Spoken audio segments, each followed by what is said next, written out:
Bonsoir à toutes et à tous, bienvenue sur la chaîne Les Dossiers Béton. Avez-vous déjà senti que l'automne, avec ses feuilles mortes et ses brumes épaisses, cachait parfois bien plus que la simple fin de l'été? Ce soir, nous partons pour les Highlands d'Écosse, dans le petit village de Loch Doub, où les rancœurs sont aussi tenaces que la pluie et où une simple fête de village peut virer au drame absolu.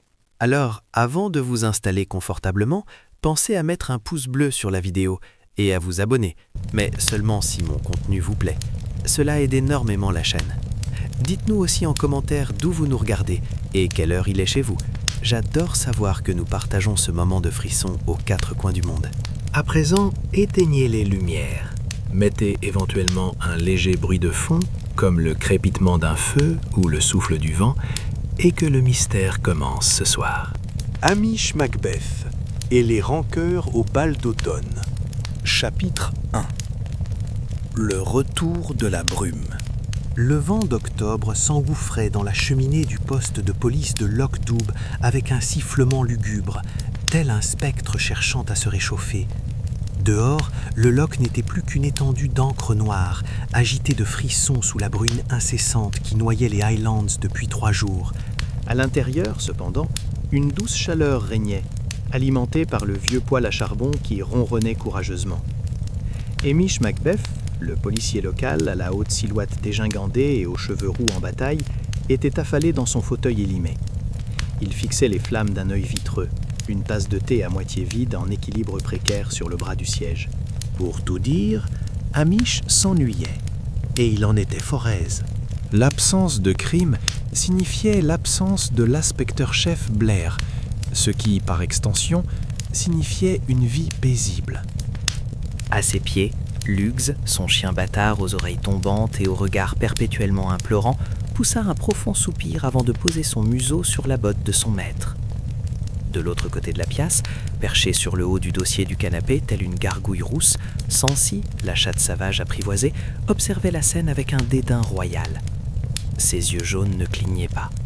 Elle semblait attendre que le chien commette l'erreur fatale de remuer la queue un peu trop près de ses griffes. « Ne le regarde pas comme ça, Sancy, » murmura Hamish, sans bouger. « Il ne fait que rêver de saucisses. » Le chien donna un petit coup de queue contre le cuir du fauteuil, comme pour confirmer le diagnostic. Hamish sourit tristement. L'automne avait cette faculté de le rendre mélancolique. C'était la saison où les touristes désertaient les routes étroites, laissant le village se replier sur lui-même, ressassant ses vieux secrets comme on remâche une vieille rancune. Et cette année, les rancœurs ne manquaient pas. Tout cela à cause du grand bal d'automne, ou plutôt à cause de l'homme qui avait décidé de tout régenter, Monsieur Magnus Fraser. Hamish se redressa en grimaçant. Il devait faire sa ronde.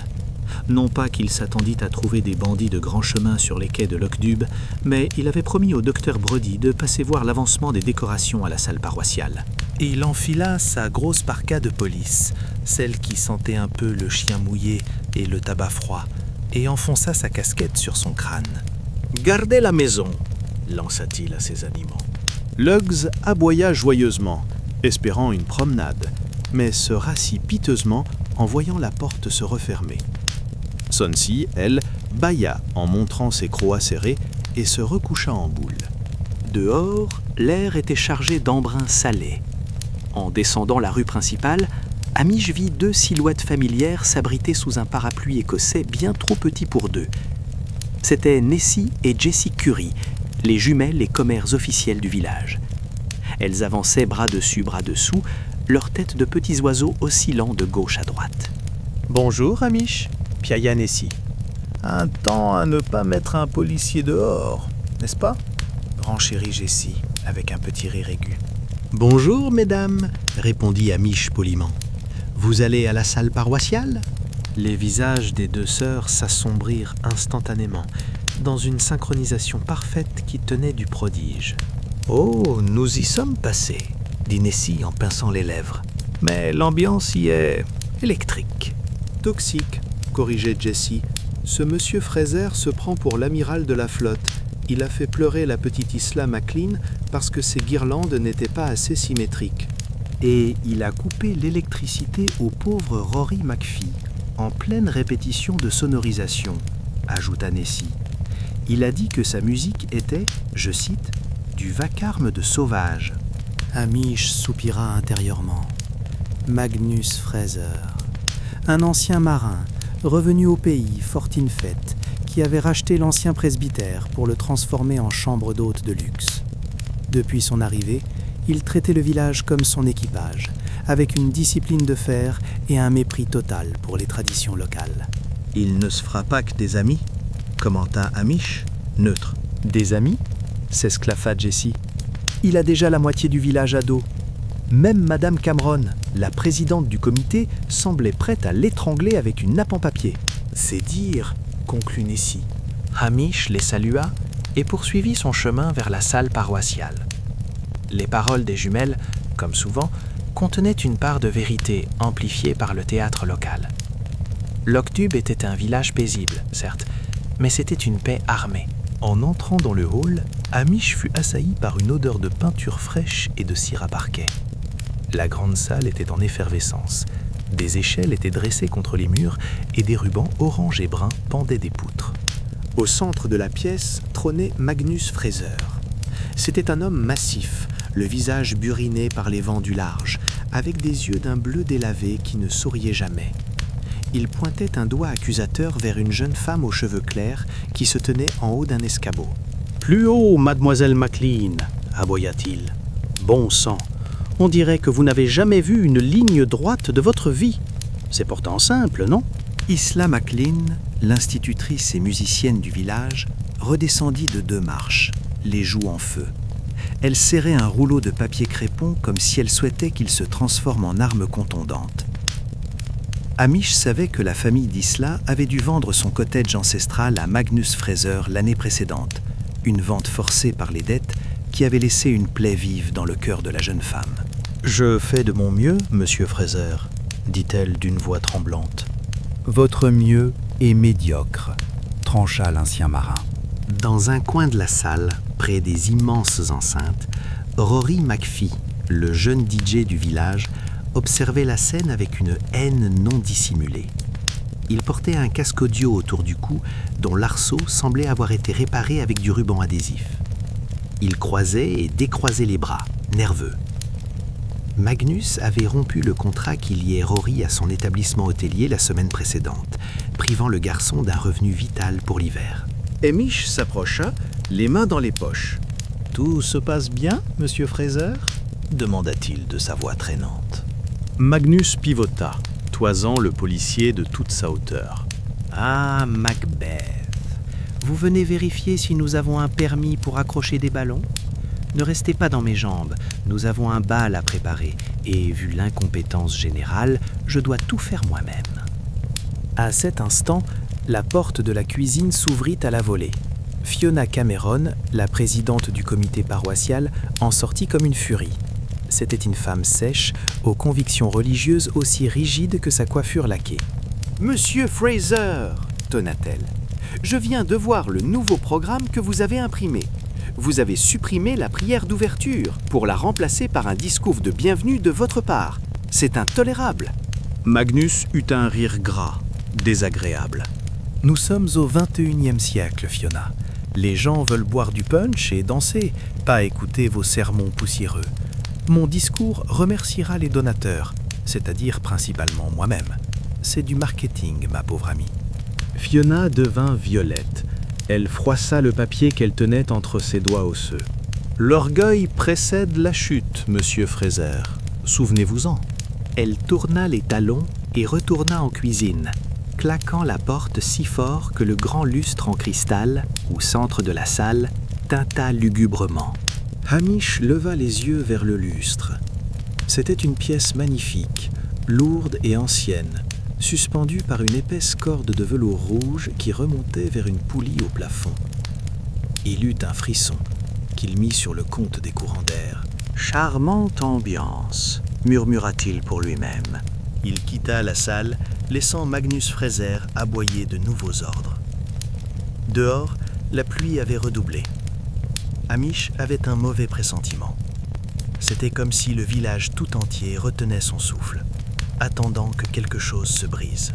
Il ne savait pas encore que dans moins de 24 heures, la musique s'arrêterait pour de bon et que la danse des rancœurs ne ferait que commencer. Chapitre 2. Une valse avec la mort. Le samedi soir tomba sur Loch-Douve comme une chape de plomb humide. La tempête, qui avait menacé toute la semaine, semblait avoir décidé de participer aux festivités à sa manière, en giflant les volets et en hurlant dans les cheminées. Dans sa petite cuisine, Hamish Macbeth se battait avec son nœud papillon.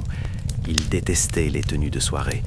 Son kilt de cérémonie, un tartan sombre et usé qu'il avait hérité de son père, sentait légèrement la naphtaline, une odeur qui ne semblait pas déranger Lugs. Le chien était assis sur le linoléum, la tête penchée, observant son maître avec une compassion évidente. « C'est pour la bonne cause, Lugs », grommela Hamish en tentant de dompter son col empesé. « Le toit de l'église fuit. Si je n'y vais pas, Fiona Cameron va dire que la police est une institution païenne. » Sonsy, la chatte sauvage, était perchée sur le haut du réfrigérateur. Elle émit un feulement bas, comme pour signaler que, toit d'église ou pas, aucun félin digne de ce nom ne sortirait par un temps pareil. Hamish enfila sa veste en tweed noir, vérifia qu'il avait ses clés et jeta un dernier regard mélancolique à son fauteuil vide près du feu. Il avait l'intuition, ce sixième sens des Highlanders, que la soirée ne se résumerait pas à manger des petits fours tièdes et à écouter les discours pompeux de Magnus Fraser. Lorsqu'il arriva à la salle paroissiale, le vent faillit arracher la lourde porte de chêne de ses gonds. À l'intérieur, cependant, le contraste était saisissant. La salle était baignée d'une lumière dorée, chauffée par la présence de la quasi-totalité du village. Les guirlandes, finalement accrochées tant bien que mal, donnaient un air faussement joyeux aux murs de pierre austère. L'orchestre local, composé de 3 violons et d'un accordéoniste asthmatique, attaquait un reel écossais avec plus d'enthousiasme que de justesse. Au fond de la salle, Rory McPhee, exilé de sa console de DJ par le diktat de Magnus, se tenait bras croisés près du stand de boissons, un casque audio autour du cou, le visage fermé comme une porte de prison. Hamish fit quelques pas, saluant les villageois. Il repéra Angela Brody, la femme du docteur, qui lui fit un petit signe de la main. Elle portait une robe en velours bleu qui avait connu des jours meilleurs, mais son sourire était chaleureux. « Hamish !» cria-elle pour couvrir la musique. « Vous êtes très élégant. Avez-vous vu Magnus ? Il parade comme un paon. » En effet, Magnus Fraser était impossible à manquer. Il portait un kilt aux couleurs criardes, probablement acheté dans une boutique de souvenirs d'Édimbourg plutôt que chez un tisserand local, et une veste de velours noir ornée de boutons argentés. Il circulait entre les groupes, riant trop fort, une coupe de champagne à la main, tapant dans le dos des hommes et faisant des baise-mains maladroits aux dames. « Il a l'air en forme ?» commenta Hamish sèchement. « Trop en forme » chuchota Angela. Il vient d'humilier publiquement Isla MacLean parce qu'elle a renversé un peu de punch. La pauvre est partie se réfugier près des coulisses pour pleurer. Hamish jeta un coup d'œil vers la petite porte qui menait derrière la scène. Il aperçut la silhouette voûtée d'Isla qui disparaissait dans l'ombre des rideaux de velours rouge. Soudain, un silence relatif tomba sur l'entrée de la salle. Les têtes se tournèrent, les conversations s'estompèrent. Même l'accordéoniste sembla perdre le fil de sa mélodie. La porte s'était ouverte pour laisser entrer Priscilla Alberton-Smythe. Comme toujours, elle était éblouissante. Elle portait une robe de soie argentée qui semblait capter la moindre parcelle de lumière, et ses cheveux blonds étaient relevés en un chignon sophistiqué qui détonnait avec les coiffures approximatives des villageoises. Mais ce n'était pas sa beauté qui figea le sang de Hamish. C'était l'homme à son bras. Il était grand, brun, avec ce genre de mâchoire carrée et de sourire confiant que l'on ne trouve généralement que dans les quartiers huppés de Londres. Il portait un smoking impeccable qui faisait paraître les tenues des hommes de Loch-Douve pour des déguisements de carnaval. Hamish sentit ce vieux pincement au cœur, familier et douloureux, qu'il croyait avoir enfoui sous des années de routine policière. Les jumelles Curie, Nessie et Jessie, surgirent à côté de lui comme 2 petits démons sortis d'une boîte. Elles portaient des robes identiques à fleurs, l'une rose, l'autre mauve. Oh, le voilà !» s'écria Nessie, les yeux pétillants de malice. « Le fameux fiancé ?» Un banquier de la City, paraît-il, ajouta Jessie. Il s'appelle Grégory, ou Geoffrey, un nom qui sonne comme de l'argent. Il a l'air très propre, dit Nessie. Trop propre pour Lockdoob, conclut Jessie. Regardez la tête de Hamish, Nessie. On dirait qu'il a avalé un chardon. Hamish ignora les jumelles et s'efforça de composer un visage impassible. Priscilla l'aperçut et s'avança vers lui, traînant son fiancé dans son sillage, tel un trophée de chasse. « Hamish, dit-elle de sa voix fraîche et distinguée, je suis contente de te voir. Je te présente Julian. Julian, voici Hamish Macbeth, le policier du village. » Le dénommé Julian tendit une main soignée. « Enchanté, officier. Priscilla m'a beaucoup parlé de l'ambiance pittoresque de cet endroit. » « C'est agent, corrigea doucement Hamish en serrant la main molle de l'anglais. « Bienvenue à Lockdoob. Faites attention à la boue, elle tache les souliers vernis. » Priscilla eut un léger rire nerveux, mais ses yeux bleus, lorsqu'ils croisèrent ceux de Hamish, semblèrent l'espace d'une seconde exprimer une sorte d'excuse muette, ou peut-être Hamish l'imaginait-il. Le moment de gêne fut interrompu par la voix tonitruante de Magnus Fraser.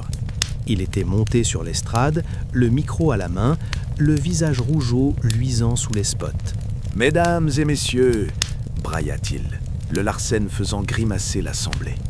Merci d'avoir bravé la tempête pour venir célébrer ma générosité. » Quelques applaudissements polis et clairsemés se firent entendre. Fiona Cameron, debout près de la table des gâteaux, croisait les bras si fort que ses articulations étaient blanches. Elle fixait Magnus avec une intensité qui aurait pu faire cailler le lait. « Avant de lancer la grande valse, poursuivit Magnus en vacillant légèrement, je dois aller régler un petit problème technique en coulisses. Ces incompétents d'électriciens ont mal branché les spots de l'arrière-scène. Je reviens dans 5 minutes pour ouvrir le bal avec la belle Priscilla. » Il fit un clin d'œil lourd vers Priscilla, qui se raidit. Puis il descendit de l'estrade et disparut derrière le lourd rideau de velours bordeaux qui séparait la scène des coulisses. L'orchestre, visiblement soulagé de ne plus l'entendre, entama les premières notes d'une valse lente. Julian entraîna Priscilla sur la piste. Hamish recula vers le mur, attrapant un verre de punch qu'il n'avait aucune intention de boire. Il observa la salle. Rory McPhee n'était plus à sa place. La porte de la cuisine battait encore, signe que quelqu'un venait de sortir ou d'entrer, probablement Fiona. Isla McLean était toujours invisible. Les minutes passèrent. 5, puis 10. La valse touchait à la fin. Les couples tournoyaient, riant, oubliant la tempête dehors. Soudain, un bruit sourd, lourd et mat retentit par-dessus la musique. Ce n'était pas le tonnerre, c'était un bruit sec, suivi d'un craquement sinistre, venant de derrière le rideau de scène. La musique s'arrêta net. Les danseurs se figèrent. « Qu'est-ce que c'était » demanda une voix inquiète. L'instinct de Hamish prit le dessus sur sa mélancolie. Il posa son verre et traversa la salle à grandes enjambées, écartant les villageois stupéfaits. « Restez là !» ordonna-t-il d'une voix qui ne souffrait aucune réplique. Il monta sur l'estrade et écarta le lourd rideau. L'arrière-scène était un capharnaüm de vieilles chaises, de câbles et de décors poussiéreux, faiblement éclairé par une ampoule nue qui oscillait au bout de son fil. Au centre de cet espace encombré, une grande échelle en bois gisait sur le sol, et à côté d'elle, étendue dans une position grotesque et disloquée, se trouvait Magnus Fraser. Il était sur le dos, ses yeux bleus grands ouverts, fixant le plafond invisible. Son cou était tordu selon un angle qui ne laissait aucun doute sur son état. Autour de lui, des guirlandes colorées s'étaient enroulées comme des serpents festifs, une ironie macabre pour celui qui voulait tant décorer la salle. Hamish s'agenouilla près du corps, évitant de toucher quoi que ce soit. Il posa 2 doigts sur le cou de l'homme, par pure procédure. La peau était encore chaude, mais le pouls avait cessé de battre. En se relevant, le regard de Hamish fut attiré par quelque chose au-dessus de lui.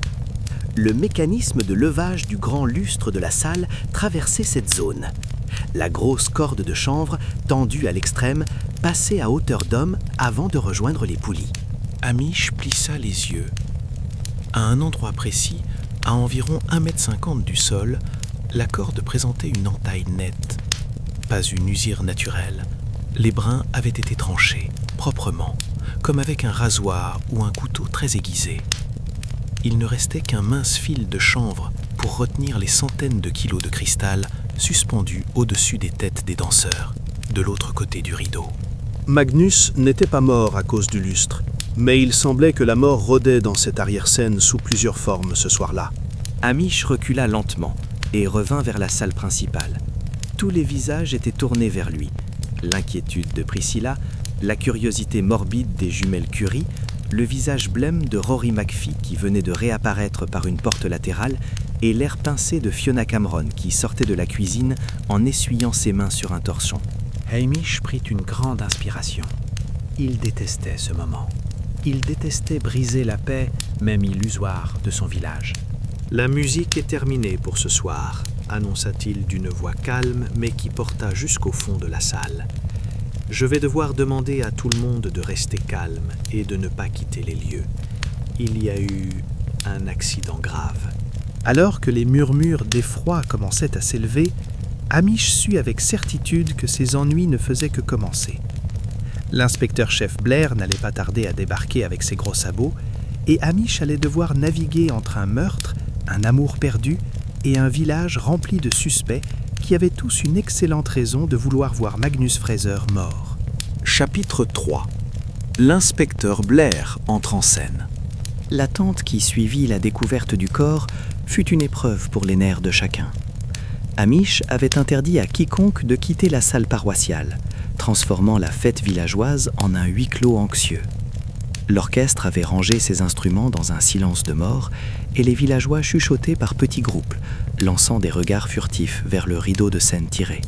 Dehors, les gyrophares bleus finirent par percer la nuit et la tempête, balayant les murs de pierre de reflets fantomatiques. La porte d'entrée s'ouvrit avec violence, laissant entrer une bourrasque de vent, de pluie, et l'inspecteur-chef Blair. Il était tel que Hamish se le rappelait, massif, le visage congestionné par une colère permanente et, soupçonnait-on, par une consommation excessive de spiritueux. Il portait un imperméable beige taché et un chapeau mou dégoulinant d'eau. Derrière lui trottinaient ses adjoints, les inspecteurs Anderson et McNabb, qui avaient l'air aussi enthousiastes que des écoliers convoqués chez le directeur un dimanche.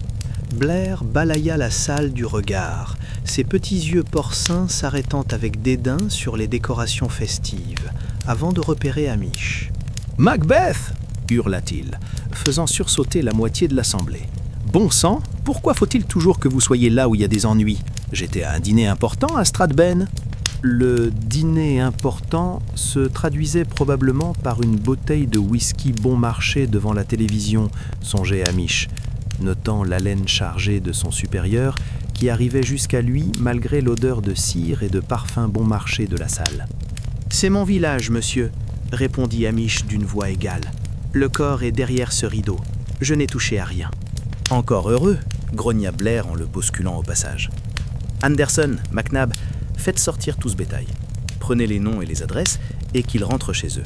Je ne veux pas de témoins qui pleurnichent dans mes bottes. » Hamish suivit Blair derrière le rideau, ignorant l'ordre implicite de déguerpir. Devant le corps de Magnus Fraser, Blair renifla bruyamment. Il fit le tour du cadavre avec la grâce d'un hippopotame en tutu, donnant un petit coup de pied dans l'escabeau renversé. « C'est évident, non ?» lâcha Blair. « Le type était saoul. Ça sent l'alcool d'ici. Il est monté sur cette échelle branlante pour accrocher ses fanfreluches, il a glissé et crac. Accident. Affaire classée.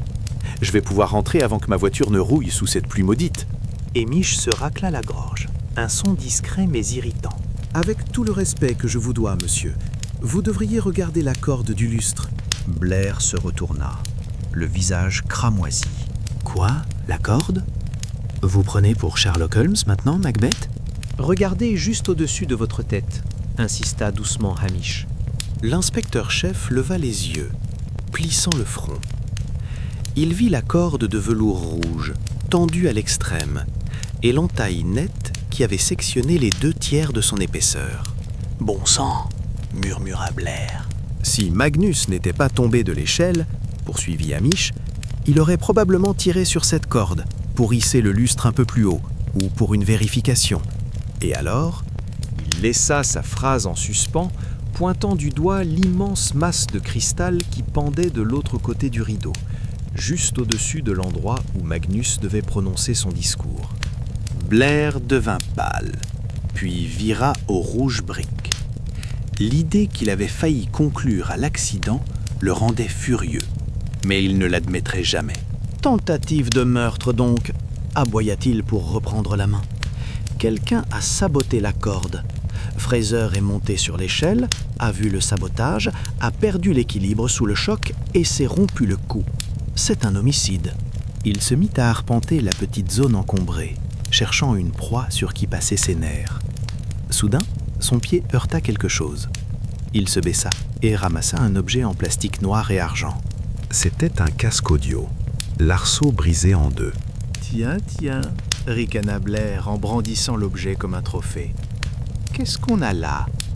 Un jouet de gamin? C'est le casque de Rory McPhee, dit Hamish sans réfléchir. Le DJ. À peine les mots avaient-ils franchi ses lèvres qu'il les regretta. Le regard de Blair s'illumina d'une lueur triomphante et cruelle. « McPhee? Le petit délinquant qui traîne toujours au port? Anderson, amenez-moi ce McPhee, tout de suite. » Pendant que Blair vociférait des ordres, Hamish fit un pas de côté, se fondant dans l'ombre près de la sortie de secours latérale. C'était une vieille porte en bois, rarement utilisée, qui donnait sur l'allée boueuse derrière la salle. Son regard de Highlander, habitué à repérer un cerf immobile dans les bruyères rousses, scanna le sol poussiéreux. Là, coincé entre une plinthe et un vieux rouleau de câble électrique, un petit objet métallique brillait faiblement sous la lumière de l'ampoule nue. Hamish s'accroupit, feignant de refaire son lacet. C'était un bouton de manchette, pas n'importe lequel. Il était doré, lourd et orné d'une petite encre marine en émail bleu. Un objet de qualité, un peu désuet, qui jurait avec le désordre ambiant. Il ne le toucha pas.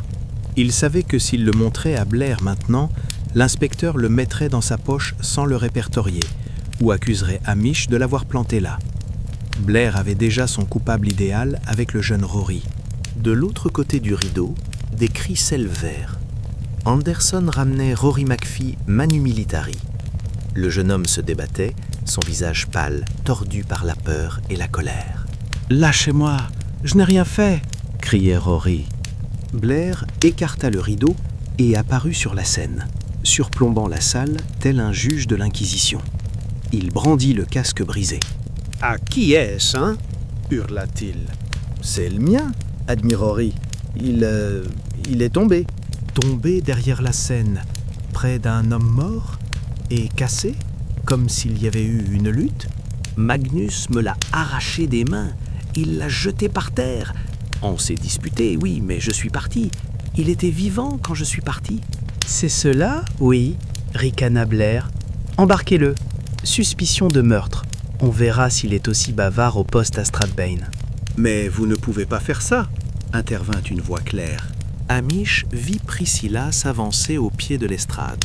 Elle était calme, impériale, et Julian se tenait un pas derrière elle, l'air de trouver tout cela terriblement rustique. « Inspecteur Blair, dit Priscilla froidement, Rory n'a pas quitté la salle principale après sa dispute. Je l'ai vu près du buffet. » Blair se pencha vers elle, un sourire mielleux et condescendant sur les lèvres. « Mademoiselle Alberton Smith. Toujours à défendre les causes perdues? Laissez la police faire son travail. Ce garçon avait un mobile, il était sur les lieux et son matériel est couvert des empreintes de la victime. C'est une affaire pliée. » Il fit signe à Anderson d'emmener Rory. Le garçon jeta un regard désespéré vers Hamish. « Hamish, dis-leur, je n'ai pas tué le vieux. » Hamish s'avança, sortant de l'ombre des coulisses. « Inspecteur, commença-t-il doucement, il y a peut-être d'autres éléments à considérer. »« Macbeth !» le coupa Blair, son visage virant au pourpre. « Si vous dites un mot de plus, je vous suspends pour obstruction. » Vous êtes ici pour faire la circulation et garder les siens, pas pour réfléchir. Contentez-vous de faire sortir ces gens et de boucler la salle. Et ne touchez à rien. Blair tourna les talons, satisfait de sa démonstration de force. Hamish regarda Rory être traîné dehors sous la pluie battante. Il resta seul un instant dans l'arrière-scène désormais vide, à l'exception du corps recouvert d'une bâche. Il jeta un dernier coup d'œil vers le coin sombre, où reposait le bouton de manchette à l'encre marine. Une encre. Magnus était un ancien marin, certes, mais il portait une chemise à boutons simples ce soir. Ce bijou appartenait à quelqu'un d'autre. Quelqu'un qui s'était tenu là, dans l'ombre, assez près pour perdre un bouton de manchette, peut-être en coupant une corde ou en bousculant une échelle. Hamish sourit tristement. Blair avait son coupable, mais Hamish avait une énigme. Et comme le savait tout Lord Doux, Hamish Macbeth n'aimait pas qu'on laisse traîner les énigmes, surtout quand elles menaçaient d'envoyer un innocent en prison. Il sortit son carnet à souche, non pas pour noter les noms comme ordonné, mais pour dessiner un petit croquis de l'encre dorée. La vraie enquête, celle qui se jouerait loin des bureaux de Stratben et des hurlements de Blair, venait de commencer. Chapitre 4. Thé, toast et théorie fumeuse. Le calme qui succéda au départ de l'escouade de police de Strathbane fut presque plus effrayant que la tempête elle-même. Les gyrophares s'étaient évanouis dans la nuit, emportant avec eux un Rory McPhee hurlant son innocence et un inspecteur Blair déjà en train de rêver à sa prochaine bouteille. Hamish ferma la lourde porte de la salle paroissiale à double tour, glissa la clé dans sa poche et remonta le col de sa veste. La pluie avait cessé, laissant place à ce crachin écossais insidieux qui vous trempe jusqu'aux os sans même avoir l'air de tomber. En rentrant au poste de police, il fut accueilli par un concert de gémissements. Lugs, son chien, tournait en rond dans l'entrée, l'air aussi désespéré que s'il n'avait pas mangé depuis une semaine. Ça va, je suis là, soupira Hamish en accrochant son manteau trempé. Il se dirigea vers le vieux poêle de la cuisine, tisonna les braises mourantes et ajouta une pelletée de charbon. La chaleur commença doucement à irradier, chassant l'humidité de la pièce. Sonsy, la chatte sauvage, descendit de son perchoir sur le haut de l'armoire avec une fluidité liquide. Elle vint se frotter contre les jambes de Hamish, non par affection, mais parce qu'elle savait pertinemment que c'était là que se trouvaient les boîtes de maquereaux. Hamish ouvrit une boîte pour la chatte et versa des croquettes pour le chien. Puis, il se prépara une tasse de thé fort, noir comme le loch par une nuit sans lune, et s'assit dans son fauteuil. Il sortit de sa poche le petit objet froid qu'il avait ramassé en secret, le bouton de manchette. À la lumière jaune de la lampe de cuisine, l'objet brillait d'un éclat riche. Ce n'était pas du laiton bon marché, c'était de l'or, lourd et massif. L'encre marine en émail bleu était finement dessinée. « Regarde ça, Lugs !» murmura Hamish en tenant le bijou à hauteur des yeux du chien.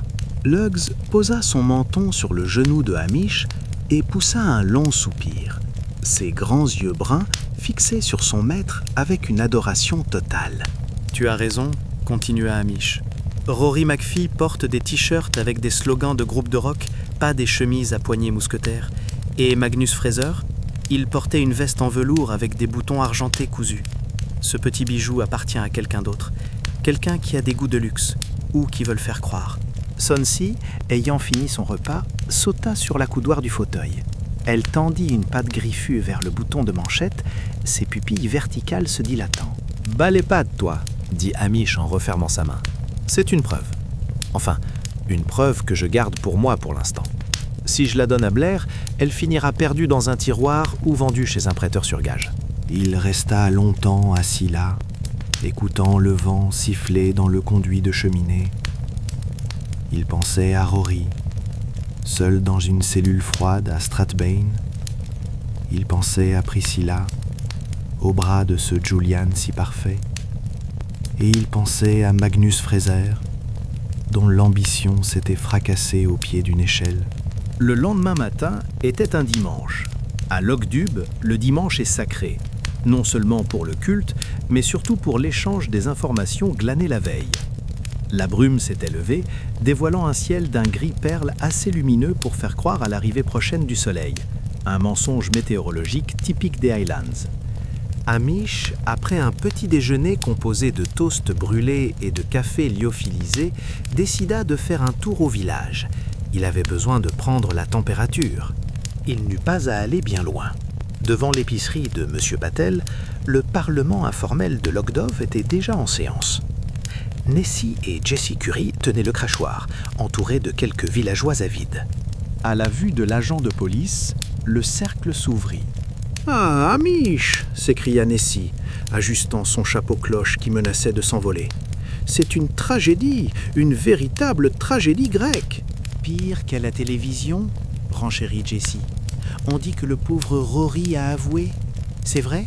« Non, ce n'est pas vrai, » répondit Hamish calmement, les mains dans les poches. Rory clame son innocence, et je tends à le croire. Les jumelles échangèrent un regard lourd de sous-entendus. « Oh, bien sûr, il a bon fond, » dit Nessie, d'un ton qui suggérait l'inverse. « Mais il a le sang chaud. Les McPhee ont toujours eu le sang chaud. Tu te souviens de son oncle qui avait jeté une pinte de bière sur le facteur ? » « Et Magnus l'avait provoqué, » coupa Jessie. « Tout le monde l'a vu. Magnus traitait les gens comme des domestiques. Mais de là à le tuer... » « C'est ce que je disais à Madame Cameron ce matin, » poursuivit Nessie. « Elle est passée à l'église pour prier. Elle avait l'air soulagée. »« Soulagée ?» releva Hamish, l'oreille soudain plus attentive. « Disons qu'elle ne portait pas le deuil, » précisa Jessie avec un petit rire nerveux. Elle a dit que c'était la main de Dieu qui avait frappé l'impie. Entre nous, Hamish, je crois surtout qu'elle est contente de ne plus avoir à se battre avec lui pour l'organisation de la fête de Noël. « Et puis, il y a cette histoire d'argent, » chuchota Nessie, en se penchant vers Hamish, inondant ses narines d'une odeur de lavande et de naphtaline. On dit que Magnus avait promis un gros chèque pour le toit de l'église, mais qu'il a changé d'avis au dernier moment. Il voulait que son nom soit gravé sur le fronton en lettres d'or. Fiona était furieuse. Hamish enregistra l'information. Fiona Cameron, la bigote tyrannique, avait la foi, certes, mais elle avait surtout un orgueil démesuré quand il s'agissait de sa paroisse. « Avez-vous vu Isla McLean ?» demanda Hamish. Les visages des jumelles s'adoucirent, adoptant une expression de pitié théâtrale. « La pauvre petite, » soupira Jessie. « Elle n'est pas sortie de chez elle. Elle doit être dévastée. Après tout, c'était son ancienne maison que Magnus avait transformée en ce parc d'attractions vulgaires. »« Elle jouait du piano ce matin, » dit Nessie. « De la musique triste. Du Chopin, je crois. Ou peut-être cette chanson populaire sur le marin qui ne revient jamais. »« Merci, mesdames, » dit Hamish. Il s'éloigna, laissant le chœur des commères reprendre son chant. La Vox Populi avait déjà condamné Rory par habitude, mais elle pointait aussi du doigt les tensions qui lézardaient la communauté.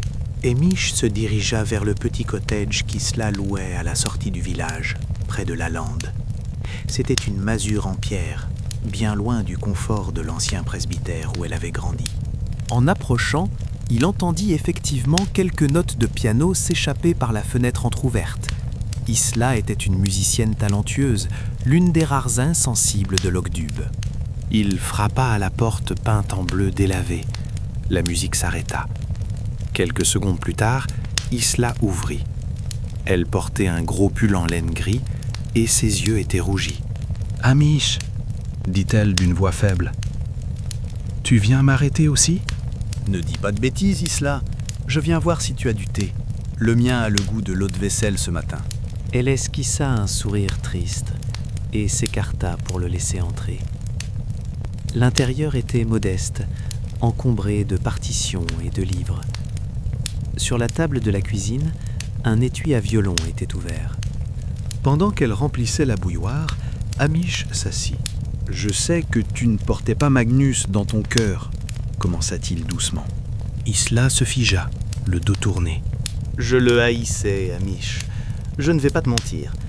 Il a profité de la maladie de mon père pour racheter notre maison pour une bouchée de pain. Il a brûlé les vieux rosiers de ma mère pour faire un parking. C'était un homme cruel. » Elle se retourna, les larmes aux yeux. « Mais je ne l'ai pas tué. Je ne pourrais pas. » Physiquement, je ne suis même pas capable de tuer une araignée. Je te crois, dit Hamish. Mais j'ai besoin de savoir ce que tu as vu hier soir. Tu étais près de l'arrière-scène quand il t'a crié dessus. As-tu vu quelqu'un d'autre s'approcher des coulisses? Isla réfléchit, fronçant les sourcils. Il y avait beaucoup de va-et-vient. Rory, bien sûr. Fiona est passée par là pour aller aux cuisines. Et... oh, c'est étrange. Quoi? J'ai vu un homme, juste avant que la musique ne commence. Je ne l'ai pas bien vu, il était dans l'ombre, près de la porte de secours. Il portait un imperméable sombre. J'ai cru que c'était un musicien qui sortait fumer, mais il a fait tomber quelque chose qui a teinté sur le sol. Il s'est baissé rapidement et est parti. Un homme en imperméable? À l'intérieur? Oui, il avait l'air déplacé, pas comme un fermier du coin. Il avait des chaussures de ville très brillantes. Je les ai remarquées parce qu'elles étaient couvertes de boue sur les côtés, comme s'il avait marché dans l'herbe mouillée pour contourner le bâtiment. Le cœur de Hamish fit un bond. Des chaussures de ville brillantes. Un homme qui fait tomber quelque chose qui teint. Un bouton de manchette, peut-être. Merci, Isla, dit-il en se levant. Tu m'aides plus que tu ne le crois. Hamish? Demanda-t-elle alors qu'il ouvrait la porte. Tu vas sortir Rory de là, n'est-ce pas? Il n'est pas méchant, juste maladroit. Je fais de mon mieux, Isla. Je fais de mon mieux. En sortant, Hamish croisa le regard d'un mouton qui broutait sur le bas-côté. Des chaussures de ville brillantes dans la boue de Loch-Dubh, murmura-t-il à l'animal. Voilà qui réduit considérablement la liste des suspects, mon vieux. Il n'y avait que 2 types d'hommes qui portaient ce genre de chaussures ici.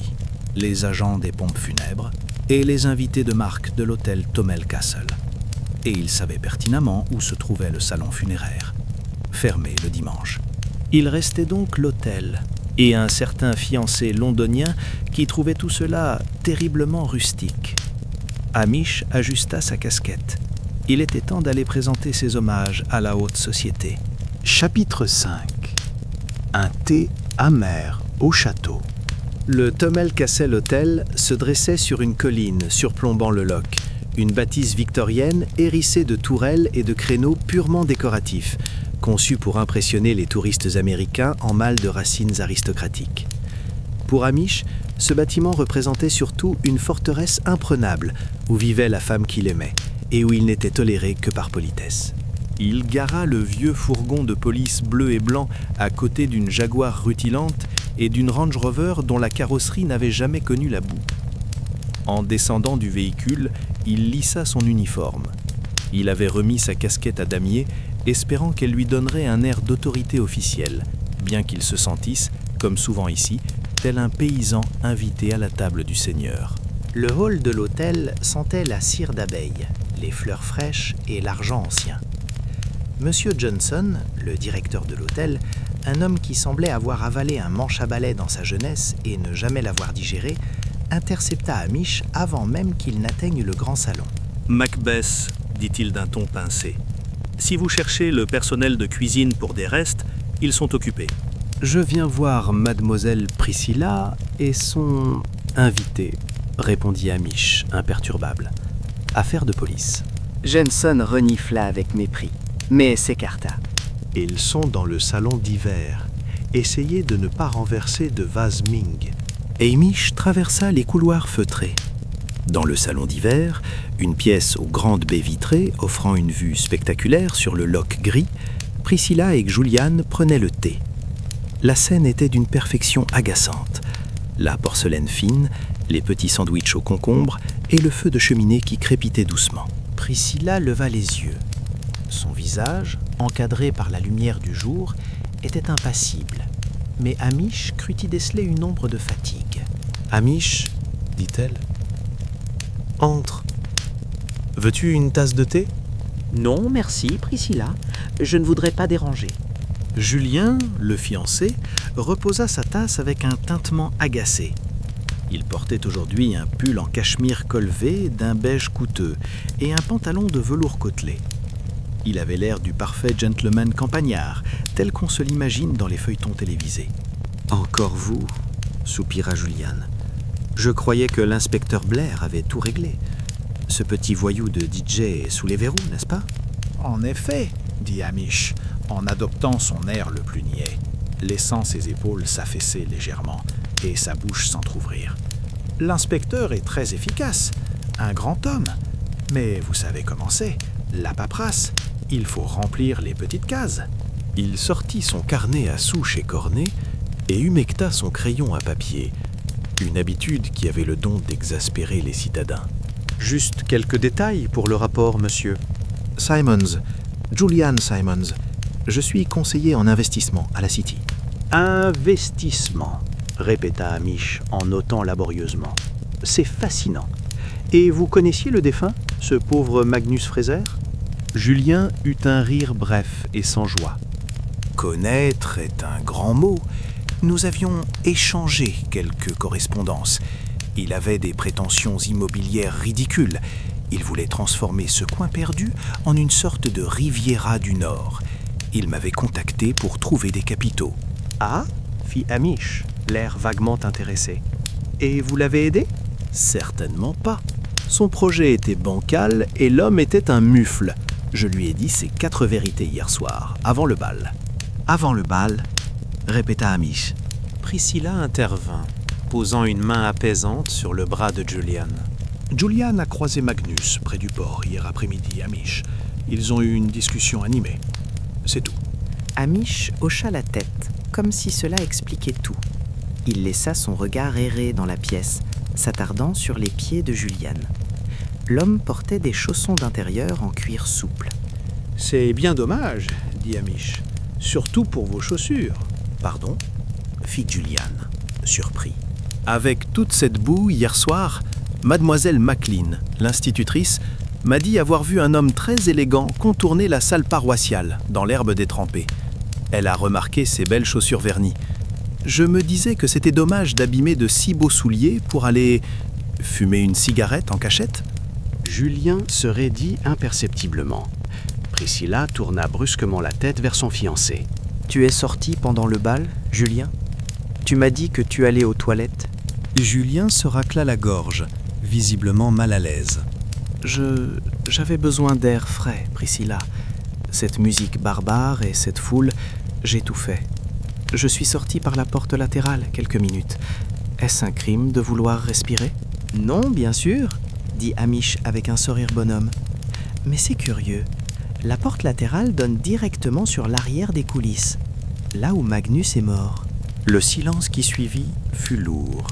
Une bûche s'effondra dans la cheminée, projetant une gerbe d'étincelles. « Écoutez-moi bien, l'agent, siffla Julien, perdant son flegme.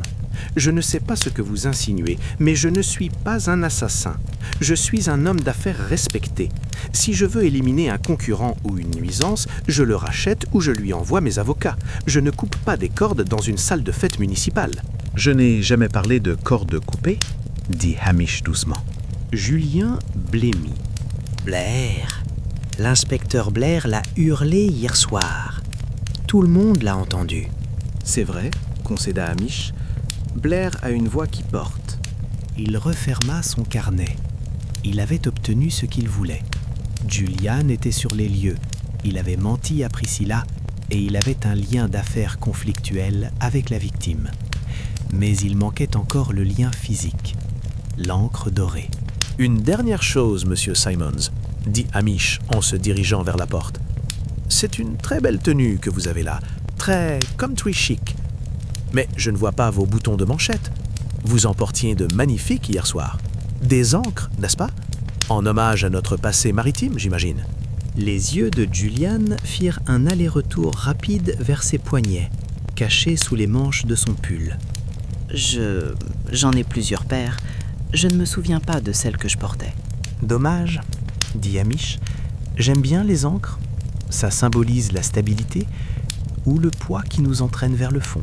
Il croisa le regard de Priscilla. Elle le regardait avec une intensité indéchiffrable. Il y avait de l'inquiétude, certes, mais pour qui?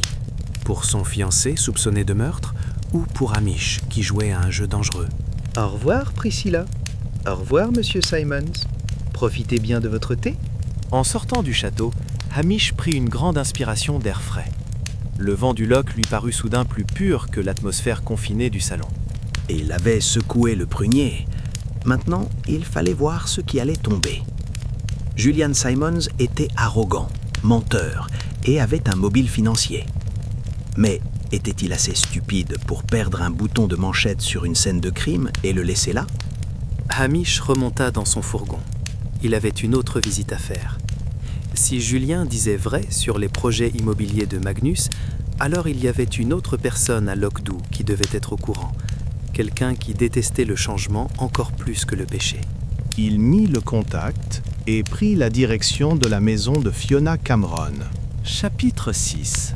Une prophétie de malheur. La maison de Fiona Cameron était à l'image de sa propriétaire, rigide, immaculée et dénuée de toute chaleur.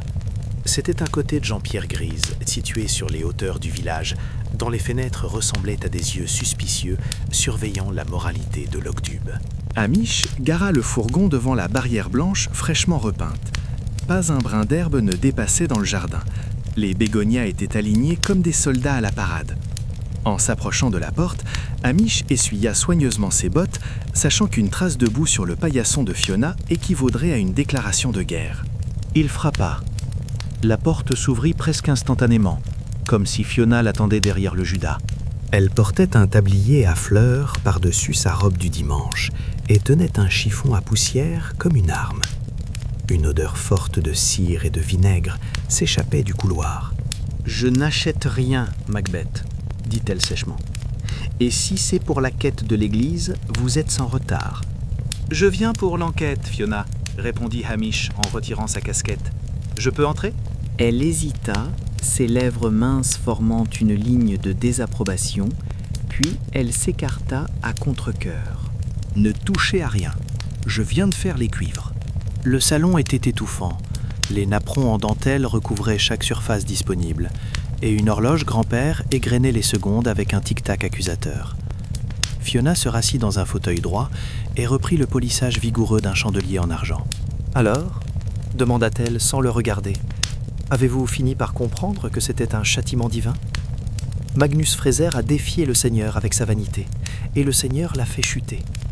C'est dans les Écritures. » Le Seigneur utilise rarement un couteau pour scier une corde de lustre, fit remarquer Hamish, en s'asseyant prudemment sur le bord d'un canapé protégé par une housse en plastique. Fiona s'arrêta de frotter. Elle leva vers lui un regard d'acier. Le Seigneur agit par des voies mystérieuses, Hamish Macbeth. Peut-être a-t-il guidé la main d'un instrument de sa volonté. Et cet instrument, ce ne serait pas vous, par hasard ? Fiona émit un petit rire sec, sans joie. « Moi ? Tuer un homme le jour du Seigneur ? Ne soyez pas ridicule. J'étais dans la cuisine paroissiale, en train de préparer le café. Des dizaines de personnes peuvent en témoigner. » « La cuisine a une porte de service qui donne directement sur les coulisses, souligna Hamish. Et vous étiez très en colère contre Magnus. Il paraît qu'il avait des projets ambitieux pour le village. » Le visage de Fiona se crispa. Elle reprit son polissage avec une fureur renouvelée. Ambitieux, c'était diabolique. Il voulait transformer Loch Dhu en un lieu de débauche. Il m'a dit, pas plus tard que vendredi, qu'il comptait acheter le terrain vague derrière l'église pour y construire une extension de son hôtel. Un spa, disait-il, avec des bains à remous et un bar ouvert jusqu'à 2 heures du matin, juste derrière la maison de Dieu. Elle cracha les mots, comme s'ils étaient du poison. « Je vois, dit Hamish. Julian Simons, le fiancé de Priscilla, a mentionné que Magnus cherchait des investisseurs. »« Cet Anglais ?» renifla Fiona. Un autre suppôt de Satan. Je l'ai vu rôder, vous savez. Hamish dressa l'oreille. Il adopta son expression la plus inoffensive, celle du chien battu qui ne comprend pas grand-chose. « Ah bon ? Vous l'avez vu ? Il est pourtant si... distingué. » L'habit ne fait pas le moine, rétorqua Fiona sentencieusement. Juste avant le drame, alors que je sortais les tasses, j'ai entrouvert la porte de service pour vérifier si Magnus avait fini son cirque. J'ai vu l'Anglais. Il était dans l'allée sombre, derrière la salle. Il parlait à quelqu'un. « À qui ?» demanda Hamish, son cœur battant un peu plus vite. « Je ne sais pas. Il faisait noir et il pleuvait. mais j'ai entendu le ton. C'était une dispute. L'anglais disait quelque chose comme « Vous ne me ruinerez pas ». Et puis, il est rentré par la porte latérale, l'air furieux. Et Magnus? Magnus était sur scène, en train de brailler dans son micro. Mais 5 minutes plus tard, crac, Fiona reposa le chandelier. Il brillait si fort qu'il en était aveuglant. Écoutez-moi, Amish. Je n'aimais pas Magnus. Je suis contente qu'il ne puisse plus souiller notre village. Mais je ne suis pas une meurtrière. Je suis une femme de principe.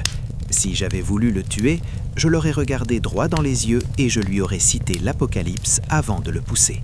Je ne me serais pas caché dans l'ombre comme un lâche. Amish la regarda. Elle disait probablement la vérité. Fiona Cameron avait le courage de ses opinions, aussi désagréables soient-elles. Le sabotage sournois ne semblait pas être son style. La confrontation directe et brutale, en revanche. Une dernière chose, Fiona. Avez-vous remarqué quelque chose d'inhabituel concernant l'échelle? L'échelle, elle était vieille, comme tout dans cette salle paroissiale, puisque personne ne donne jamais assez à la quête. Mais Magnus, il a fait quelque chose d'étrange avant de monter. Quoi donc? Je l'ai vu par l'entrebâillement. Il a sorti un morceau de papier de sa poche, l'a lu et l'a froissé avec rage avant de le jeter par terre, juste avant de grimper pour toucher au lustre. Ensuite, je suis retourné à mon café. Amish se leva. Un papier. La police de Blair avait retourné la scène, mais avait-il ramassé un bout de papier froissé au milieu des confettis et des décorations? Probablement pas. Pour Blair, c'était un détritus parmi d'autres. « Merci pour votre thé, Fiona », dit Amish, même s'il n'avait rien eu à boire. « Fermez bien la barrière en sortant », lança-t-elle sans se lever. « Et allez à l'église ce soir. Votre âme en a besoin. » De retour dans le fourgon, Amish resta un moment immobile, les mains sur le volant. Le puzzle commençait à prendre forme, mais les pièces ne s'emboîtaient pas encore parfaitement. Julian Simons s'était disputé avec quelqu'un dehors. Fiona avait vu Julian menacer quelqu'un, Magnus ou une tierce personne, et Magnus avait lu un message qui l'avait mis en rage juste avant sa mort. Il devait retourner à la salle paroissiale, pas par la grande porte où les scellés de la police étaient posés, mais par cette petite entrée de service que tout le monde semblait avoir empruntée hier soir. Si le papier était encore là, il pourrait contenir la clé du mystère, ou du moins la raison pour laquelle un homme riche et arrogant grimperait sur une échelle branlante en pleine fête. Il démarra le moteur, qui toussa un peu avant de rugir. Lugs, resté au poste, allait devoir attendre encore un peu pour sa promenade. Amish Macbeth avait un rendez-vous avec une poubelle. Chapitre 7. Le message du mort. La salle paroissiale, dépouillée de la musique et des rires de la veille, ressemblait à une carcasse vide échouée sur la plage. L'odeur de punch ranci et de poussière mouillée flottait dans l'air froid. Hamish avait garé son fourgon à l'abri des rhododendrons touffus et s'était glissé à l'intérieur par la porte de la cuisine, dont la serrure capricieuse cédait toujours avec un petit coup d'épaule bien placé, un défaut de sécurité qu'il avait maintes fois signalé au conseil municipal, mais dont il se félicitait aujourd'hui. Il traversa la grande salle sur la pointe des pieds, ses bottes crissant à peine sur le parquet. Les rubans de la fête pendaient tristement, témoins muets du drame. Amish se dirigea vers les coulisses. La zone était toujours barrée par le ruban jaune et noir de la police, que l'inspecteur Blair avait dû poser avec autant de délicatesse qu'il mettait à décapsuler une bière. « Voyons voir », murmura Amish pour lui-même. « Si j'étais un papier froissé par un homme en colère, où irais-je me cacher ?» Et il se remémora les paroles de Fiona Cameron. Magnus était au pied de l'échelle. Il avait lu le message, l'avait froissé et jeté, puis était monté vers son destin. Le sol était jonché de débris, morceaux de câbles, confettis et la poussière grise typique des vieux bâtiments. Les hommes de Blair avaient piétiné la zone comme un troupeau de bovidés, rendant la recherche délicate. Amish s'accroupit, balayant le sol du regard.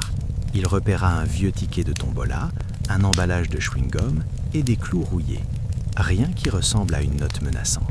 il s'allongea presque à plat ventre pour regarder sous l'estrade, là où les lattes de bois laissaient un espace sombre.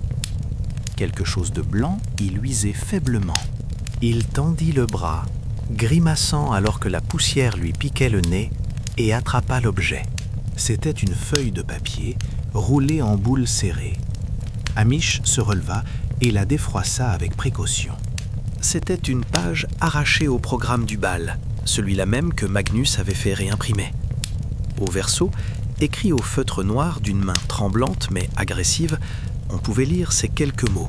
« Je sais ce qui est arrivé au Black Pearl. Paye ou je parle. » Hamish relit le message. Le Black Pearl. Cela sonnait comme un nom de navire. Magnus était un ancien marin. Il avait fait fortune, disait-on, dans le transport maritime avant de prendre sa retraite.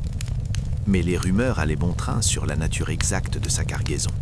Le mobile n'était donc pas seulement une querelle de voisinage ou une histoire de cœur, c'était du chantage, un vieux secret remontant à la surface, sale comme l'eau du port à marée basse.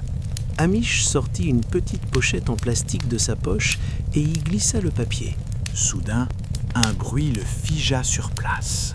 Le cliquetis de la poignée de la porte latérale, celle qui donnait sur l'allée sombre, celle par laquelle l'homme aux chaussures vernies était rentré, selon Fiona. Hamish éteignit sa petite lampe torche et recula silencieusement dans l'ombre épaisse des rideaux de velours. Il retint sa respiration. La porte s'ouvrit avec un grincement protestataire. Une silhouette se découpa dans le rectangle de lumière grise du dehors. L'homme entra, referma la porte doucement et alluma le faisceau d'une lampe de poche puissante. Le faisceau balayait le sol frénétiquement. L'intrus ne regardait pas le lustre, ni l'échelle. Il cherchait quelque chose de petit, près des plinthes. Il cherchait exactement à l'endroit où Hamish avait trouvé le bouton de manchette la veille. L'homme grogna de frustration, donnant un coup de pied dans un tas de câbles. « Maudit bazar !» siffla-t-il. La voix était cultivée, teintée d'un accent du sud de l'Angleterre que l'agacement rendait encore plus pointu. Et Hamish attendit que l'homme se rapproche. Lorsqu'il fut à moins de 2 mètres, le policier fit un pas en avant, sortant de sa cachette. « Vous avez perdu quelque chose, monsieur Simmons ?» demanda-t-il d'une voix calme. Julien Simons poussa un cri étouffé et fit un bond en arrière, braquant sa lampe sur le visage de Hamish. Aveuglé, Hamish plissa les yeux, mais ne bougea pas. « Macbeth, vous m'avez fait une peur bleue. Qu'est-ce que vous faites là dans le noir ?»« Je pourrais vous poser la même question, » répondit Hamish en s'écartant du faisceau lumineux. « Mais je crois connaître la réponse. Vous cherchez ceci ?» Il sortit de sa poche le bouton de manchette à l'encre marine et le fit scintiller sous la lumière de la lampe de Julian. L'expression de Julian passa de la terreur à une sorte de soulagement avide. Il tendit la main. « Ah, Dieu merci. C'est un cadeau de ma mère, j'y tiens beaucoup. Je me suis rendu compte que je l'avais perdu hier soir. »« En sortant prendre l'air ?» demanda Hamish innocemment. « Près de l'échelle où un homme est mort ?» Julien baissa sa lampe, plongeant leur visage dans une pénombre grise. « Écoutez, Macbeth, je suis passé par là, oui. J'ai trébuché dans ce fatras. J'ai dû le perdre à ce moment-là. Cela ne prouve rien. » « Cela prouve que vous étiez assez près de la corde pour la couper, » dit Hamish. « Et maintenant, j'ai aussi un petit mot intéressant qui parle d'un navire, le Black Pearl. Ça vous dit quelque chose, vous qui êtes dans les investissements ?» Le silence s'étira, lourd et menaçant. Julian Simons n'avait plus l'air du tout du fiancé inoffensif. Ses traits s'étaient durcis. « Vous ne savez pas dans quoi vous mettez les pieds, petit policier de campagne, » dit-il doucement. Magnus était un escroc, un pirate. Il a coulé ce navire pour l'assurance il y a 20 ans. Des hommes sont morts. J'ai découvert ça en faisant des recherches sur ses actifs. « Et vous avez décidé de le faire chanter ?» devina Hamish. « Je voulais qu'il se retire, qu'il laisse ce village tranquille, et surtout qu'il laisse Priscilla tranquille. Il lui faisait du gringue, vous ne l'aviez pas vu? Ce vieux bouc répugnant. » « Alors, vous lui avez écrit ce mot ?» poursuivit Hamish. « Il l'a lu, il s'est mis en colère, et ensuite ?» Ensuite, rien. Je suis sorti fumer pour me calmer. Quand je suis revenu, il était mort. Je n'ai pas touché à cette corde, Macbeth. Je le jure. Hamish observa l'homme. La colère de Julian semblait sincère, mais la peur l'était tout autant. Je vais garder le bouton de manchette encore un peu, dit Hamish en le remettant dans sa poche. Et le papier aussi. Julien fit un pas menaçant, les poings serrés. Rendez-moi ça. Si la police officielle trouve ce mot, ils vont remonter jusqu'à mon cabinet. Le scandale me ruinerait. Je ne peux pas être mêlé à une histoire d'assurance maritime frauduleuse. Alors, vous auriez tout intérêt à ce que le vrai coupable soit arrêté rapidement, n'est-ce pas ? Dit Hamish, sans reculer d'un pouce.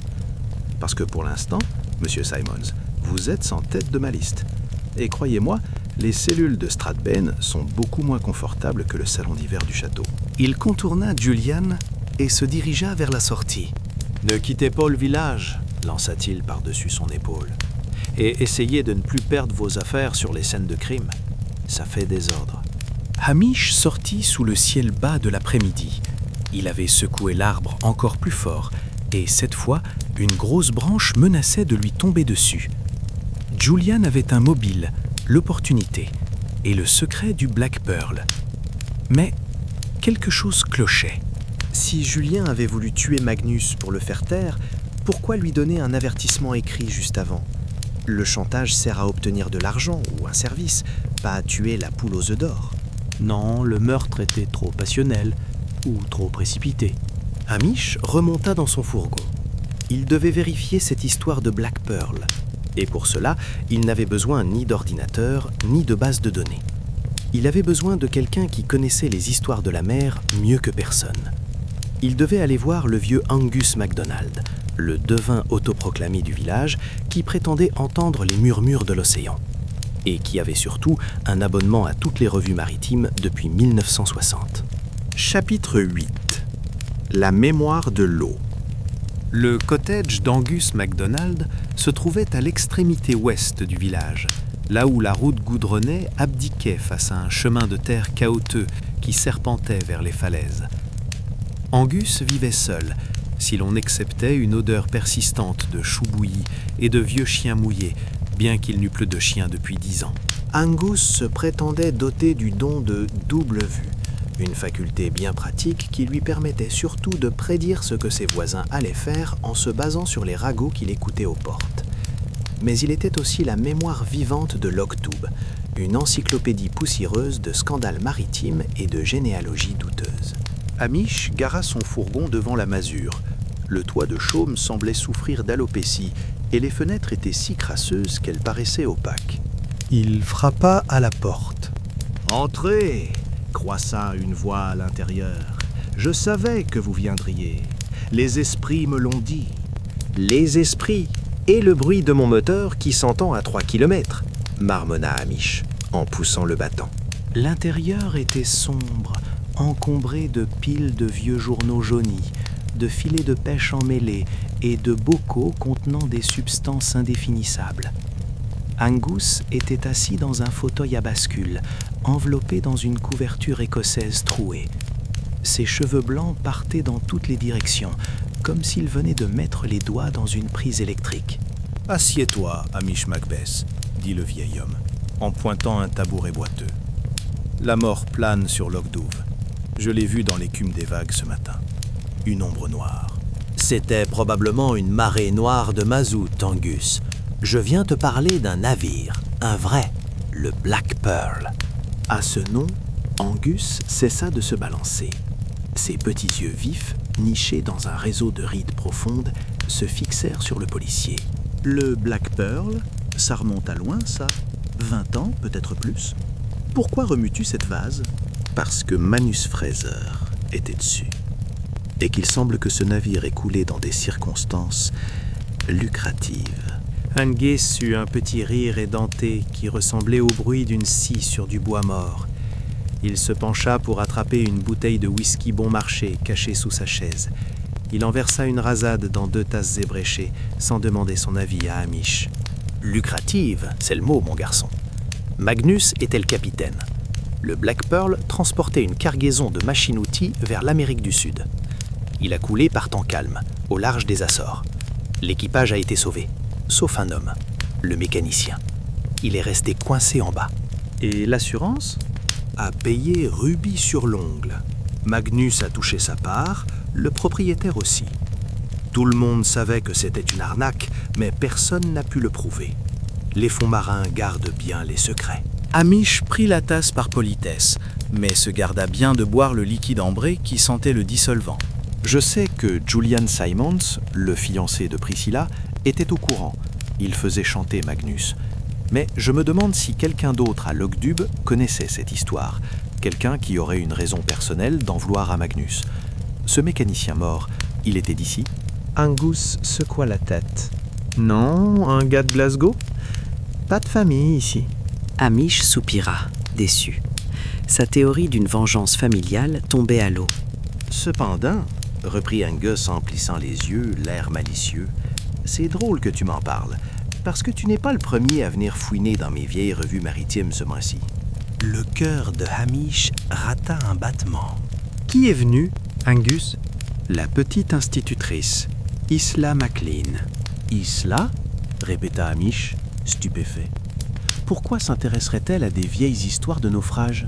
Elle a dit qu'elle cherchait des chansons traditionnelles de marins pour sa chorale. Elle voulait lire des récits d'époque pour s'imprégner de l'ambiance. Je l'ai laissée fouiller dans la pile de la Gazette maritime de l'année 95. Elle y a passé tout un après-midi. Quand elle est partie, elle était toute pâle. Elle m'a dit « La mer finit toujours par rendre ce qu'on lui a volé. » Hamish se leva brusquement, manquant de renverser le tabouret. Isla, la douce Isla qui pleurait la perte de sa maison familiale. Si elle avait lu les détails du naufrage, qu'avait-elle découvert? Que Magnus n'était pas seulement un homme d'affaires impitoyable qui avait racheté son cottage, mais un criminel qui avait bâti sa fortune sur la fraude et la mort. Cela changeait tout. Ce n'était plus seulement une querelle immobilière, c'était une indignation morale, nourrie par la découverte que l'homme qui la méprisait était un escroc. « Angus, tu es un trésor national, » dit Hamish. « Je sais. Ça te coûtera une bouteille de vrai whisky la prochaine fois, et pas cette lavasse que je suis obligé de boire par pauvreté. » Hamish sortit du cottage, l'esprit en ébullition. Il avait besoin de réfléchir. Et pour cela, il n'y avait qu'un seul endroit, sa cuisine, avec ses animaux. De retour au poste, il retrouva Lugs endormi sur le paillasson et Sunsea en train de déchiqueter méthodiquement un rouleau de papier toilette qu'elle avait volé dans la salle de bain. Hamish s'assit lourdement à sa table, repoussant les débris de papier. « Écoutez-moi, les amis, dit-il. On a fait fausse route. On regardait le fiancé arrogant et la bigote en colère. Mais on a oublié celle qui avait le plus de raisons de pleurer et le plus d'occasions d'agir. » Lugs leva la tête, une oreille dressée, attentif au ton de son maître.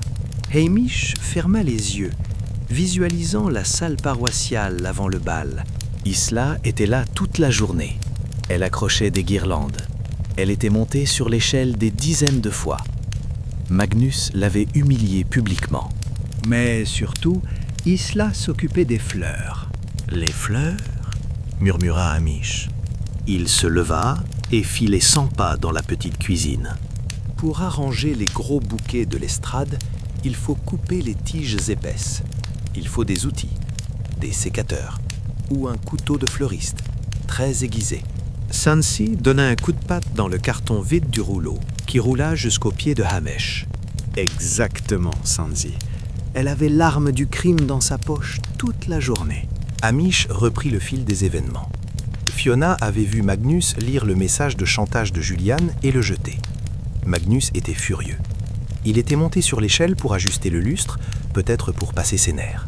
Mais la corde avait été entamée avant. Si Isla avait lu les vieux journaux chez Angus, elle savait pour le Black Pearl. Peut-être n'avait-elle pas écrit le message de chantage, mais elle savait quel genre d'homme était Magnus. Et quand Magnus la traitait de moins que rien devant tout le monde... Non, c'était prémédité. L'entaille dans la corde était nette, calculée. Elle n'avait pas été faite sous le coup de la colère. elle avait été préparée. Hamish frissonna. Il revoyait le visage d'Isla, baigné de larmes, jouant du violon. Il revoyait ses mains fines, capables de jouer des concertos complexes et de trancher une corde de chanvre avec précision. Le téléphone du poste sonna, brisant le silence. C'était une vieille sonnerie stridente qui faisait toujours aboyer Lugs. Hamish détrocha. Macbeth, c'est Blair. La voix de l'inspecteur était pâteuse, mais triomphante. Je vous appelle pour vous dire que je transfère le petit McPhee à Inverness demain matin. Le procureur est d'accord. On va le faire craquer. Il va plaider coupable pour homicide involontaire et on en finira. Monsieur, dit Hamish, essayant de garder son calme, je pense que c'est prématuré. J'ai de nouveaux éléments. Je me fiche de vos éléments, Macbeth. Vous essayez toujours de sauver vos amis bouseux. L'affaire est close. Contentez-vous de préparer les papiers de transfert. Et si je vous vois encore tourner autour des témoins, je vous mets à la circulation à Glasgow. Terminé. La ligne coupa avec un clic sec. Hamish reposa lentement le combiné. Demain matin. Il lui restait moins de 12 heures. 12 heures pour prouver que Rory était innocent. 12 heures pour confronter une jeune femme qu'il connaissait depuis qu'elle était enfant et qui cachait peut-être un cœur de glace derrière ses airs de victime. Il regarda par la fenêtre. La nuit tombait sur Loch Douve. Les lumières s'allumaient une à une dans les cottages. Au loin, vers la lande, la fenêtre d'Isla MacLean était obscure. « Allez, Lugs, dit Hamish en prenant sa casquette. On ne va pas laisser Rory aller en prison, même si sa musique est épouvantable. » Il sortit déterminé. Ce soir, la valse allait s'accélérer, et Hamish devait s'assurer d'inviter la bonne cavalière pour la dernière danse. Chapitre 9. La corde sensible. La route menant au cottage d'Isla MacLean était plongée dans une obscurité totale, seulement percée par les phares jaunâtres du vieux Land Rover de la police. La pluie avait cessé, mais une brume épaisse, cotonneuse, s'élevait de la lande, étouffant les sons et donnant au paysage des allures de monde flottant. Hamish conduisait lentement. Son cœur était lourd. C'était la partie de son travail qu'il détestait le plus, le moment où la chasse s'achevait et où il fallait mettre en cage un animal blessé. Il arriva devant la petite maison en pierre. Aucune lumière ne filtrait à travers les rideaux tirés. Pourtant, la cheminée ne fumait pas, ce qui, par une nuit si fraîche, était inhabituel. Isla était frileuse. Soit elle était partie, soit elle se terrait dans le noir, attendant l'inévitable. Hamish coupa le moteur. Le silence retomba, immense. Il sortit du véhicule, ajusta sa casquette et s'approcha de la porte. Il n'essaya pas de frapper, il tourna simplement la poignée. Comme la plupart des portes à Loch Dubh, elle n'était pas verrouillée. Il entra. L'intérieur était froid. Une odeur de cendres froides et de lavande séchée flottait dans l'air. « N'allumez pas, Hamish », dit une voix douce venant du fond de la pièce. Hamish s'arrêta, laissant ses yeux s'habituer à la pénombre. Isla était assise dans le fauteuil près de la fenêtre éteinte. Elle tenait son violon sur ses genoux, comme on tient un enfant endormi, mais elle ne jouait pas. À ses pieds, une valise ouverte gisait sur le tapis, à moitié remplie de vêtements jetés à la hâte. « Tu partais » demanda Hamish doucement, en refermant la porte derrière lui pour couper le courant d'air. « Je pensais aller voir ma tante à Glasgow. J'ai besoin de changer d'air. »« Glasgow » répéta Hamish. « C'est là que vivait le mécanicien du Black Pearl, n'est-ce pas? Celui qui n'est jamais remonté ?» Il entendit une inspiration brusque, un son déchirant dans le silence de la pièce. « Tu as vu Angus ?» devina-t-elle. « Ce vieux fou parle trop. » Il a une bonne mémoire, Isla, et toi aussi. Tu n'as jamais oublié l'oncle qui t'envoyait des cartes postales d'Amérique du Sud, n'est-ce pas? Celui qui est mort pour que Magnus Fraser puisse toucher une prime d'assurance et s'acheter une respectabilité. Isla se leva lentement. Dans l'obscurité, sa silhouette semblait fragile, presque fantomatique. C'était le frère de ma mère. Il avait 25 ans. Magnus a fait saborder ce navire. Il le savait. Il l'a planifié. Et il a vécu riche et arrogant pendant que ma famille sombrait dans la tristesse et les dettes. Sa voix tremblait, non de peur, mais d'une rage froide, contenue depuis des décennies. Je comprends ta colère, Isla, dit Hamish en faisant un pas vers elle. Vraiment, Magnus était un homme mauvais. Mais tu ne l'as pas tué seulement pour le passé. Non, admet-elle. J'aurais pu vivre avec le passé. Mais il est venu ici, à Lockdu. Il a racheté notre maison, nos souvenirs. Il a piétiné tout ce qui restait de ma famille. Et hier, quand il m'a humilié devant tout le monde, quand il a ri de mon travail, de ma musique, c'était comme s'il me tuait une seconde fois. Elle serra le manche de son violon si fort que Hamish craignit qu'il ne se brise. « Alors, tu as décidé que c'en était assez », poursuivit Hamish, reconstituant la scène à voix haute. « Tu arrangeais les fleurs. Tu avais ton couteau de fleuriste, très coupant, très précis. Tu as profité d'un moment de confusion, peut-être quand Magnus se disputait avec le jeune Rory ou quand Julian Simons est sorti. Tu es passé derrière le rideau. » La corde était vieille, murmura Isla. Je savais qu'elle ne tiendrait pas si on la sollicitait trop. J'ai juste aidé le destin. J'ai fait une entaille. Je ne pensais pas que ça arriverait si vite. Je voulais qu'il ait peur, qu'il comprenne que tout ne lui était pas dû. Tu as sectionné les 2/3 de la corde, Isla.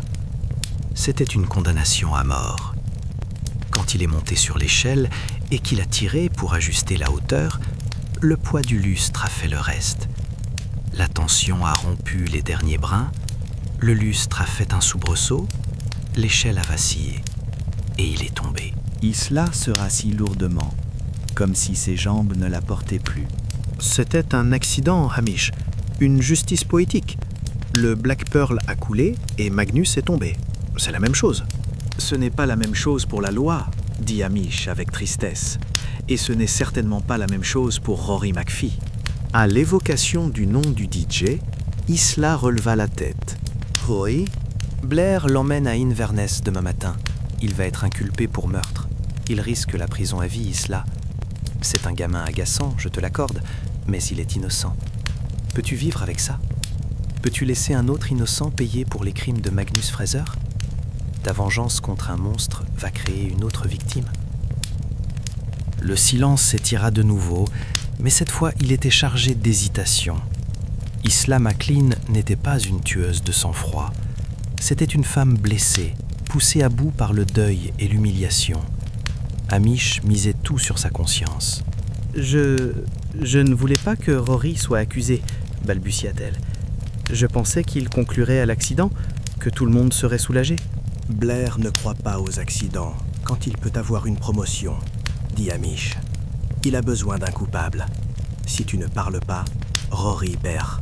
Isla posa son violon délicatement dans son étui, referma le couvercle et fit claquer les loquets. Ce bruit sec résonna comme une sentence. « Je ne peux pas laisser faire ça, dit-elle d'une voix éteinte. Rory m'a aidé à porter mes courses la semaine dernière.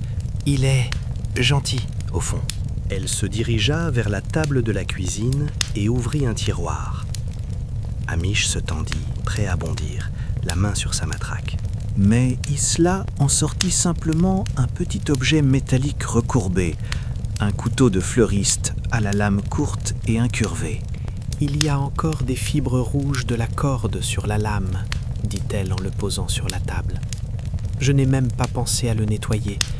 Je suppose que je ne suis pas une très bonne criminelle. » Elle se tourna vers Hamish, les larmes roulant enfin sur ses joues pâles. « Est-ce qu'il y aura de la musique en prison, Hamish ?» Hamish sentit une boule se former dans sa gorge. Il s'approcha et prit doucement le couteau, qu'il glissa dans sa poche sans le toucher directement. « Je ne sais pas, Isla, mais je sais que le juge sera plus clément si tu te rends de toi-même et que tu sauves Rory. Je témoignerai pour toi. Je dirai tout. Le Black Pearl, la provocation, le désespoir. On parlera de crimes passionnels, pas d'assassinat froid. » Il lui tendit son mouchoir, un grand carré de coton à carreaux un peu froissé. « Allez, Lassie, mets ton manteau. On va aller voir Blair. Ça va être le réveil le plus désagréable de sa vie, et c'est peut-être la seule chose qui me réjouisse dans cette triste histoire. » Isla enfila son manteau de laine. Elle jeta un dernier regard à son petit cottage, à ses partitions éparpillées, à cette vie solitaire qu'elle avait essayé de protéger. « Tu sais, Amish, dit-elle en franchissant le seuil, quand la corde a cassé, pendant une seconde, j'ai cru entendre le bruit d'un mât qui se brise dans la tempête. C'était terrifiant. » « Les tempêtes finissent toujours par passer, Isla, répondit Amish en la guidant vers la voiture, même les plus violentes. Il l'installa sur le siège passager. Alors qu'il contournait le véhicule, il leva les yeux vers le ciel. La brume se déchirait, laissant apparaître une lune pâle et froide. L'enquête était résolue. La justice se serait rendue. Mais en démarrant le moteur, Amish ne ressentit aucun triomphe. Juste cette fatigue familière, ce goût de cendre dans la bouche qui accompagnait toujours la fin des illusions. Il avait sauvé Rory, mais il avait perdu une amie. Et Lockdube, demain, se réveillerait avec une cicatrice de plus. Chapitre 10. La marée redescend. Le lendemain matin, la pluie avait enfin cessé pour de bon sur Lockdube, laissant place à un ciel d'un bleu pâle, lavé de toute noirceur, comme si le village cherchait à se faire pardonner ses péchés de la veille. Devant le poste de police, une scène familière se jouait, mais avec une intensité particulière. L'inspecteur-chef Blair, le teint grisâtre et l'humeur massacrante, faisait monter Isla McLean à l'arrière de sa voiture de patrouille. Il n'y avait pas de menottes. Isla se tenait droite, digne, son petit sac de voyage à la main. Elle avait l'air soulagée, comme si la prison était finalement moins lourde à porter que la haine qui l'avait rongée pendant des années. Rory McPhee, libéré quelques heures plus tôt, se tenait un peu à l'écart, triturant sa casquette entre ses mains. Il regarda Isla passer et, dans un geste surprenant de maturité, il s'approcha. « Merci, Isla, murmura-t-il maladroitement. Amish m'a dit ce que tu as fait pour moi à la fin. » Isla lui adressa un faible sourire triste à travers la vitre de la voiture. « Prends soin de tes oreilles, Rory, et baisse un peu le volume de la musique. » Blair claqua la portière avec rage. Il se tourna vers Amish, qui observait la scène depuis le perron, les mains enfoncées dans son uniforme froissé. « Ne croyez pas que cela vous vaudra une médaille, Macbeth, aboya Blair. C'est moi qui rédigerai le rapport. Je dirais que j'ai mis la pression sur la suspecte grâce à une stratégie psychologique complexe. » « Bien sûr, monsieur, » répondit Amish avec son habituelle placidité feinte. « Votre stratégie était impénétrable, surtout la partie où vous dormiez au bureau pendant que je l'interrogeais. » Blair devint cramoisi. Je réfléchissais, les yeux fermés. « Allez, on décolle. J'en ai assez de ce trou perdu et de vos histoires de marins noyés. » La voiture de police démarra en trombe, soulevant une gerbe de gravier et disparut au tournant de la route côtière. Amish resta là un instant, sentant le poids de la nuit blanche peser sur ses épaules. « Eh bien, dit une voix derrière lui, c'est fini ?» C'était Angela Brody. Elle tenait un panier recouvert d'un torchon à carreaux. « Bonjour, Angela. Oui, c'est fini. Magnus est mort, Isla est partie, et le toit de l'église fuit toujours. »« J'ai apporté des scones, dit-elle simplement, et le docteur a une bouteille de whisky qui n'est pas de la contrebande pour une fois. Venez déjeuner, vous avez une tête à faire peur aux épouvantails. » Amish sourit.